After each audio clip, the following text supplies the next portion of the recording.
Assalamualaikum warahmatullahi wabarakatuh. Perkenalkan, nama saya Tasya Intan Ramadhani dengan NPM 24106311100197. Di sini saya akan menjawab pertanyaan soal UAS mata kuliah Filsafat Pendidikan Islam. Jawaban nomor 1 yaitu demokratisasi pendidikan Islam berarti memberi hak yang seimbang bagi pendidik dan peserta didik untuk berkembang, berpendapat, dan berkarya dalam proses belajar. Dalam jurnal Demokrasi dalam Pendidikan Islam disebutkan bahwa bentuknya meliputi kebebasan berkarya, mengembangkan potensi, dan berpendapat, tetapi tetap dalam koridor nilai Islam. Ini relevan untuk pendidikan agama Islam di sekolah umum, karena PAI tidak hanya menanamkan pengetahuan tetapi juga keadilan, penghormatan, martabat manusia, dan partisipasi aktif siswa. Nah, tantangan utama di era digital ini adalah kesenjangan akses teknologi, banjir informasi yang belum tentu benar, serta potensi pembelajaran menjadi pasif dan tidak mendidik. Jika guru hanya mengandalkan media digital tanpa kontrol nilai, karena itu demokratisasi digital harus diimbangi dengan literasi digital, etika bermedia, dan pembelajaran yang dialogis. Selanjutnya, jawaban nomor 2 yaitu jurnal tentang Ibnu Khaldun menunjukkan bahwa pendidikan menurut beliau bersifat bertahap, memperhatikan kesiapan peserta didik, dan menekankan penguasaan ilmu melalui latihan serta pembiasaan. Nah, ia juga melihat pendidikan sebagai proses yang melibatkan guru, murid, kurikulum materi, dan metode secara terpadu. Ini cocok dengan kurikulum merdeka karena pembelajaran PAI di SMP bisa dibuat bertahap, kontekstual, dan berpusat pada penguatan karakter serta pemahaman yang mendalam. Dalam rancangan pembelajaran PAI SMP, yaitu sistemsisnya pemikiran Ibnu Khaldun bisa diterapkan melalui pembelajaran bertahap dari pemahaman dasar ke penerapan nyata, misalnya tema akhlak digital, kejujuran, dan ibadah sosial. Dengan begitu, siswa tidak hanya tahu konsep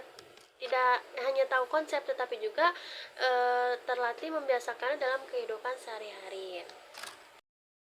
Jawaban yang nomor 3 yaitu Kiai Haji Ahmad Dahlan relevan karena gagasannya menekankan integrasi ilmu agama dan ilmu umum, sehingga pendidikan Islam tidak terjebak dalam dikotomi. Dalam konteks sekarang, pendekatan ini penting untuk menghadapi degradasi moral sekaligus perkembangan sains dan teknologi. Karena itu, pendidikan PAI perlu mendorong siswa memahami agama secara kuat sekaligus mampu berpikir ilmiah dan kritis.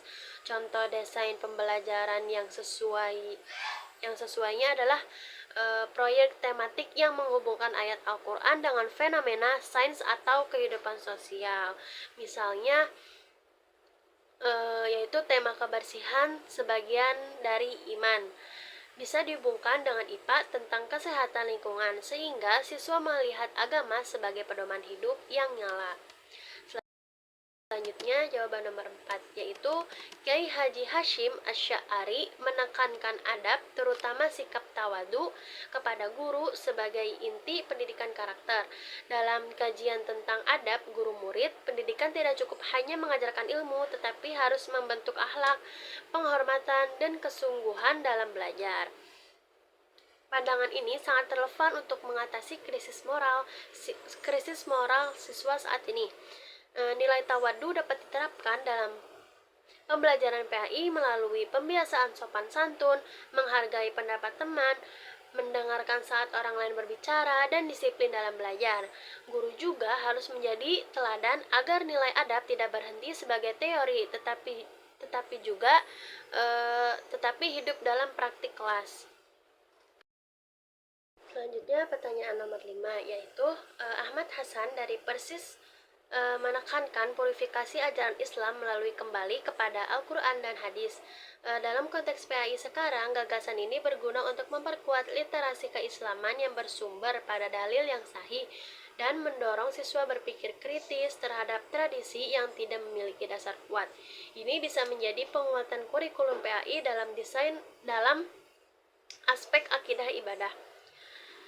Namun gagasan ini lebih tepat dipahami sebagai Sebagai reformisme berbasis sumber utama, Islam bukan sekedar penolakan terhadap pembaruan. Jadi, dalam pendidikan modern, pemikiran Ahmad Ahsan dapat dipadukan dengan metode pembelajaran aktif, dialogis, dan kontekstual agar tetap relevan dengan kebutuhan siswa masa kini. Selanjutnya, jawaban nomor 6 yaitu ontologi membahas apa yang dipelajari. Epistemologi membahas bagaimana ilmu diperoleh, dan aksiologi membahas untuk apa ilmu digunakan.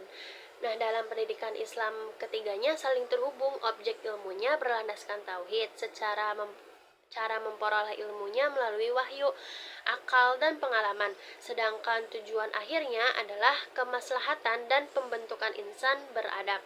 Sebagai landasan program studi pendidikan agama Islam, ontologi menentukan materi yang diajarkan, epistemologi menentukan metode pembelajaran dan penelitian, sedangkan aksiologi memastikan lulusan PAI memiliki manfaat sosial dan moral.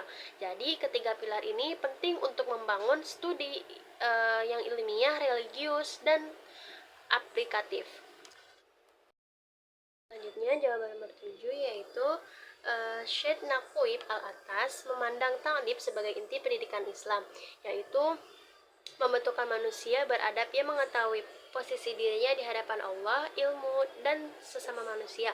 Dengan konsep ini sejalan dengan tujuan pendidikan nasional yang menekankan iman, takwa, akhlak mulia, dan pengembangan potensi peserta didik.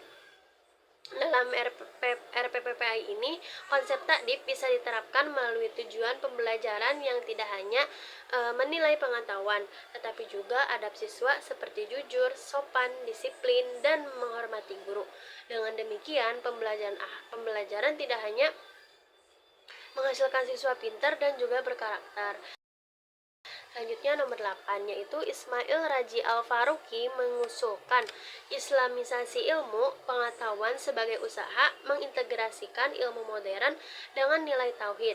Gagasan ini sangat relevan untuk pendidikan tinggi Islam karena membantu menghilangkan dikotomi antara ilmu agama dan ilmu sosial. Dalam konteks sekolah, gagasan tersebut juga dapat diwujudkan lewat pembelajaran lintas disiplin.